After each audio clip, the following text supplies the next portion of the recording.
Thank you. We know that excess water is number 2 behind drought on the world's most limiting factor affecting crop production. And just a reminder, where we have saturation duration, it has a significant effect on soil productivity and crop productivity as well. We're currently summarizing some of the interaction work that we did looking at saturation duration, the interaction of that when we saturate corn at V3 now, and the interaction between nitrogen treatments, hybrid treatments, as well as rescue nitrogen applications as well. So I won't go into we won't go into any details there, but I get excited. We're in a state where there isn't a lot of subsurface drainage, but it is growing. And when you go to visit to 30 or 40 farmers, and then the farmer puts up a sign of his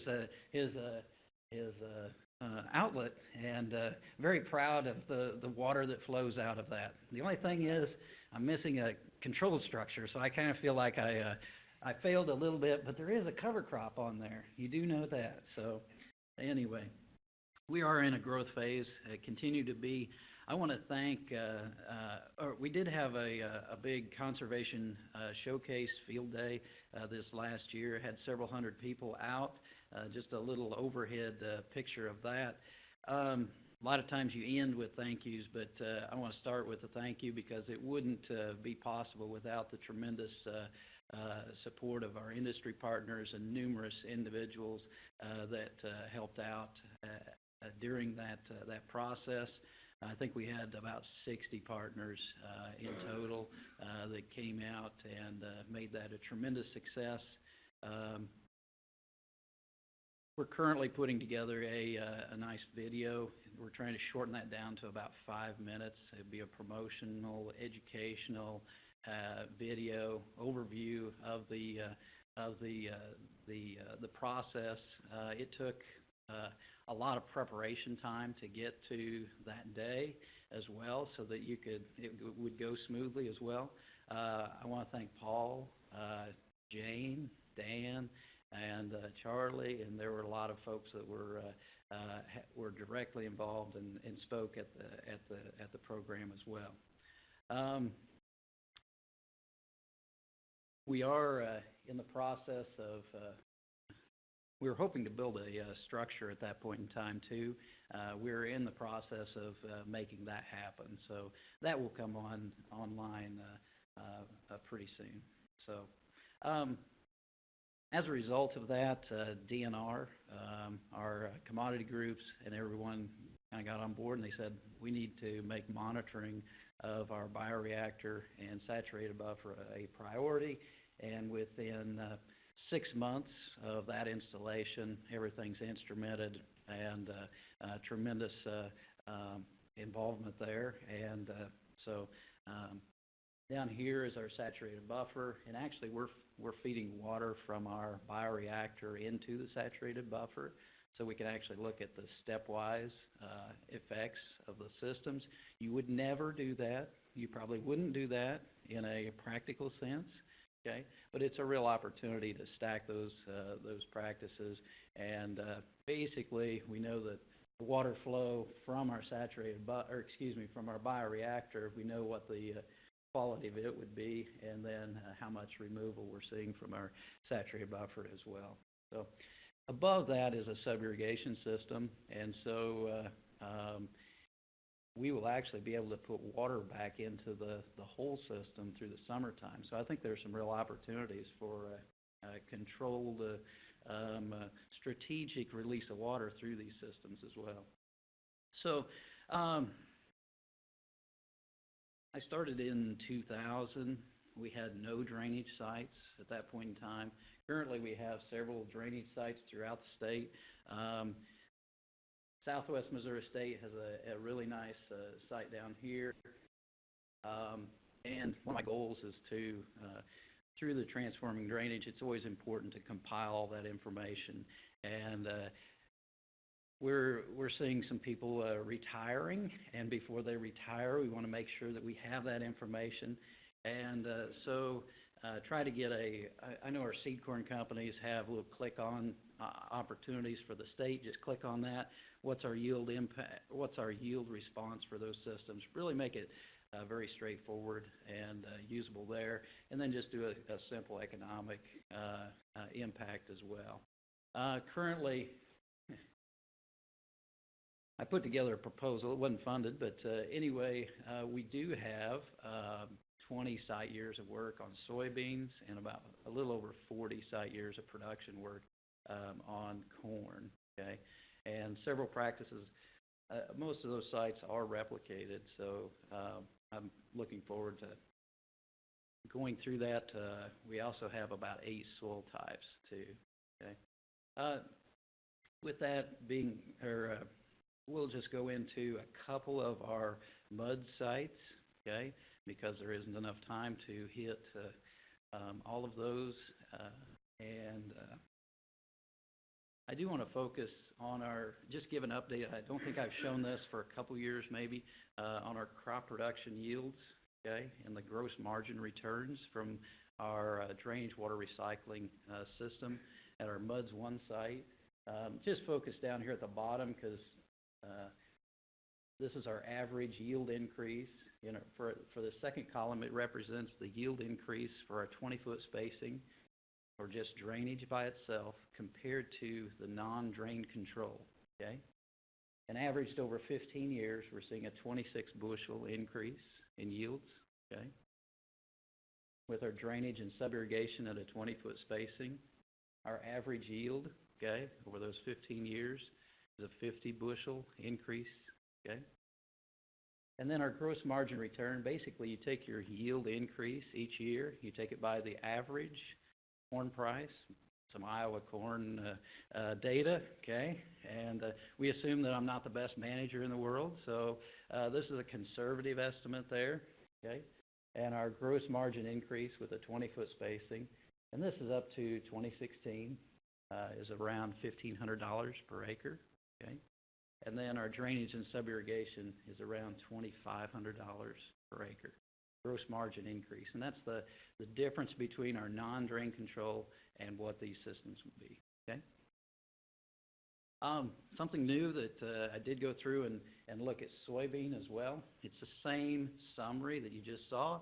It's just that it's a little less complicated, okay, by breaking it by the year, the seasons and environments. Along the vertical axis, you're looking at yield. Along the right vertical axis, you're looking at the gross margin increase. Along the horizontal axis, you first look at the non-drained. Obviously, it has to be zeroed, okay, because we're comparing everything back to it. The free drainage, our drainage with sub-irrigation. Our yield increases with soybean over the last 15 years have been around 9.5 bushels per acre, okay. With drainage and sub-irrigation, we're looking at a little over 12 bushels per acre. And then the gross margin increase is around $1,300 per acre and $1,800, or a little, almost $1,900 per acre.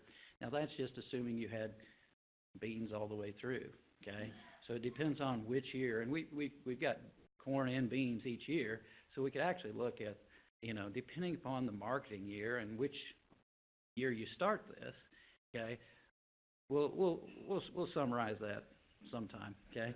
So you can just take an average of that 2,500 and the 1,800 and probably come up with an average of about 2,250 using a corn-soybean rotation, okay?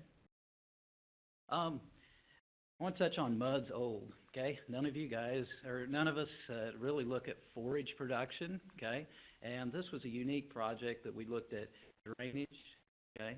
We had a non-drain control. We had drainage by itself, free drainage, and then we had controlled drainage, okay? And it was under an annual pasture system, okay? So we had winter rye rotated with sorghum Sudan grass, okay? And we carried this project on for about 3 years, and we finally got all of it summarized and published and so on and so forth. It very much complements what Eileen was talking about, where the winter rye, you do see, sorry for the blur, it being a little blurry, where you do see winter rye with controlled drainage. we do see a reduction in biomass, okay, in certain years. And I think that says that, yes, our controlled drainage, we may have to, it depends on our goals with that system, okay?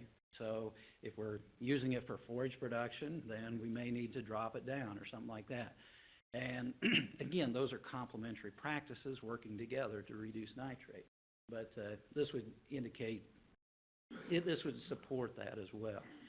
Where we get into sorghum Sudan grass, now a lot of differences. You have a drought-tolerant crop.